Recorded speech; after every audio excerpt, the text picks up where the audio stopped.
Hey everybody, welcome to a new episode. In this episode, we are going to be finishing up the install of all of these front end parts. I'm going to go through, show you what's going on, show you what still needs to be done, and we're just going to dive right into it.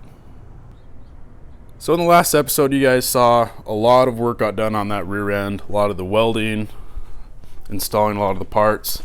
That's going to get wrapped up as well. I just need to go back under and paint a few things under there, keep it from rusting. I've already gotten started on the front end. I got the correct steering rack now. So I got this one ordered in. It's finally here. Off camera, I went ahead and got the Mustang ball joints out that were in here. If you saw in the last episode, we re-welded these ball joints, like the receiving end from the Mustang control arms onto the Datsun control arms. So that will let me use the Mustang ball joints that will go into the Mustang hubs. I went ahead and popped those out, got this cleaned up, and I replaced these rubber bushings in the back end where it swings from the front subframe. So this is ready to go. These were an absolute nightmare to do. It was amazing how hard they were. I've heard other Datsun guys talk about them, but it took me about 3 hours to do just the two of them, which is way too long, but now I know how to do them. I just use a ball joint press, a bunch of different sockets, and blowtorch, and I finally got them done. So one thing I'm working on today, these are the tension rods that go from the chassis into the lower control arm. So it bolts in lower control arm on this side, chassis on this side. Normally these have rubber bushings that look like this, one on the front of the chassis, then one on the back with a large metal washer holding it all together. I bought this kit. This allows you to use a rubber boot and a socket and ball instead. So how this works is you have the rubber boot covering everything. There's a small washer in here. This aluminum socket accepts this this plastic ball, and then the back end still uses the rubber piece. So what this does is it stabilizes your front end a lot. It keeps this tension rod from being able to go back and forth, and it keeps it a lot more predictable, and so cornering and turning is supposed to be a lot better. I don't know if this is a real big upgrade or not, but since I had to replace all of the bushings anyway, I might as well upgrade this. These kits are pretty inexpensive as well. I think they're about $30, so well worth it. I'm going to get this installed on both sides now. So my apologies for the bad angle. Filming down here is pretty difficult, obviously. You can see I've got the socket and ball on this side here with the washer and the boot that slips over it all, the rubber isolator, and this large metal washer. Now on this end, I am just tightening this down. Once I get it to the right level, or in order to get it to the right level, let's see, this gauge has to slide over the aluminum side and this steel washer. Sorry, it's so hard to film. Let's see. So once it gets to there, then it'll be tightened the proper amount. So I don't remember if I mentioned this in the last video or not, but I actually did end up getting the rest of the wheels and tires shipped in. So you can see all 4 of them right here on the shelf behind me. Another thing I was having issues with was actually finding the right lug nuts. So these rims, being the flow formed ones, they don't make them with low offsets. And by low I mean 0 or 15 like the Datsun would normally use. These are a 40 offset, so I have to run wheel spacers. Now like I was saying in the last episode, that's fine because of how light these wheels are and I like the look of them so much. So I finally got the right lug nuts shipped in, so my whole wheel setup is good to go. I just need to finish up the front and rear end, and I can start bolting everything together. You know, sometimes with these projects you just get going and you blink and it's been 3 hours and you forgot to film anything. So I got the tension control kit. I can't remember exactly what they call it, but this is all installed on both sides. It's tightened down to the specifications from that little gauge I tried showing you underneath. So it'll just come into the control arms here. I went ahead and put in the new bushings that I got for the steering rack and got new bolts for it, so it's just all cleaned up and ready to go. I don't know if that'll work with this steering rack I got from the Subaru. If not, not a big deal. The bushings are pretty cheap, and I'd rather have them on hand and not need them than to need them and have to sit for 3 weeks waiting for them to ship in. So I got the control arms, got the boots on them, the inner and outer tie rods.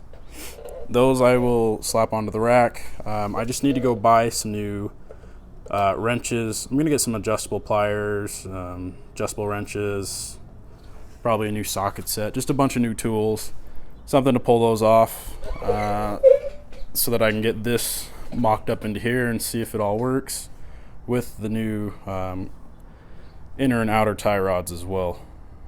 Now I got a bunch of this stuff back here all cleaned up, a lot of stuff organized and ready to rock. The next thing I want to tackle is getting these front spindles or knuckles, whatever you want to call them. I want to get them cleaned up, get all the rust off, get them repainted, polished, whatever needs to be done there. And I've also set up the lower control arms for the front of the car here. Just strung them up here, getting them ready to be painted. Once they're painted, then I will get the new ball joints put in. These are Moog ball joints. They're about $55-$60 a piece, which is kind of expensive. Definitely worth doing it right the first time, because they are such a hassle to change out later. I was able to get a ton of stuff done this morning. These front hubs or knuckles, spindles, whatever you want to call them, I went ahead and wire brushed them, cleaned them up, got the rust off them. There's just a little bit of surface rust. Wiped them down with wash solvent and got them repainted, left and right side. So those are all cleaned up, ready to rock. Just cleaned up some of the stuff around here. I did mostly back end stuff today. Now it is pretty difficult to film underneath a vehicle and do the work at the same time, especially with just two hands. I just got everything bolted back up and Loctited. I figured you guys didn't need to see everything and it'd probably be boring anyway. But you know, you can see everything's bolted back up and it's all looking really nice. I need to mess with the track width more. This is poked out a little bit too far. I need to suck it back in.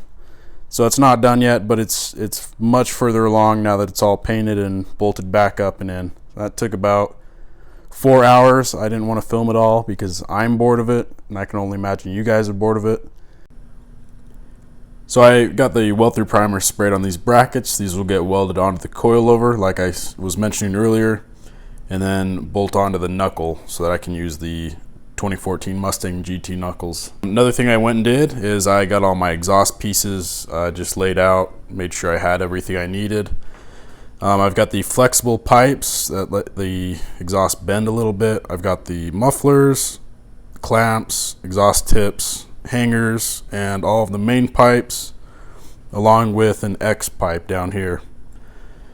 So when Vladimir comes back, if we have time, I would love to tackle this with him. I don't know if we will, so we'll see when we get there, but it's all laid out and ready to go.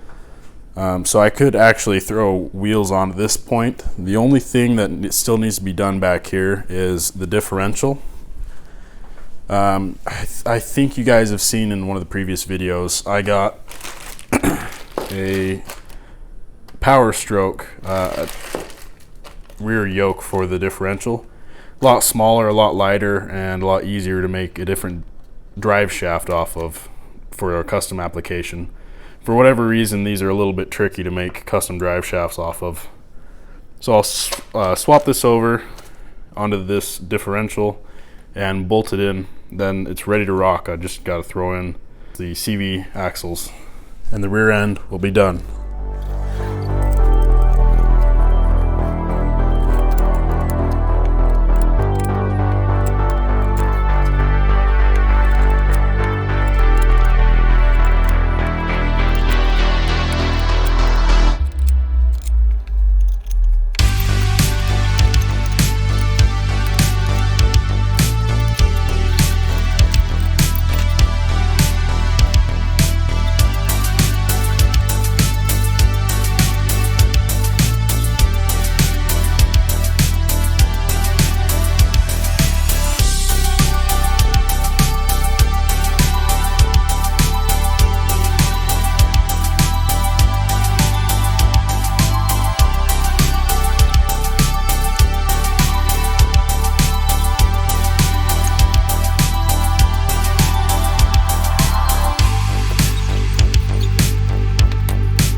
All right, ball joints are all installed. Got the retaining clips and the Zert's grease fitting all done. Everything's done with those.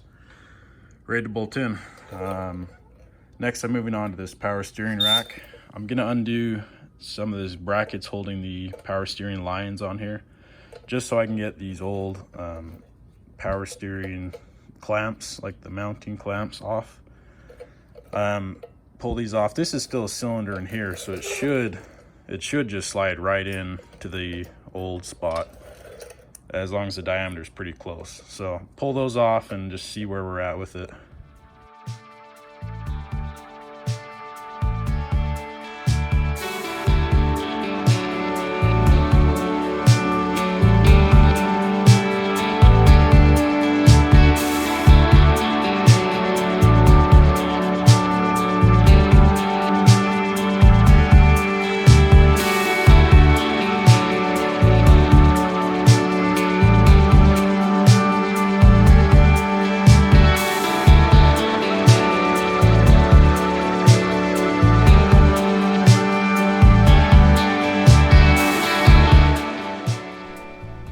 So I have the engine just sitting in the engine bay again, looking at it all one more time with the little subframe out of there. Old engine mounts out, everything's out, so it's just laying where it's gonna sit once it's all done, installed, and the new engine mounts are made. I do think it's a little snug up here, just to get the radiator and a fan shroud. I think I'll have enough room though. I just might need to maybe cut this top mount, or I don't know. Might have to tube frame it. We'll see. Whatever has to happen will happen. But this is looking pretty close. I finished pulling off the intake manifold, so we've got a lot of good height there. I think we'll be okay. But it is getting just one step closer.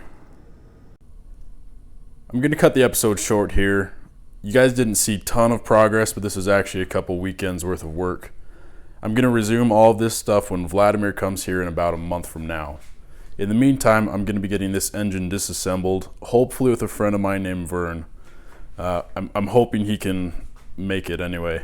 I need to pull a connecting rod out of the inside of this engine. I hired a manufacturing company to actually make forged rods for these. So that will probably be just a whole episode in and of itself. So thank you guys for watching. Please like, share, subscribe, and look for the next episode to come out.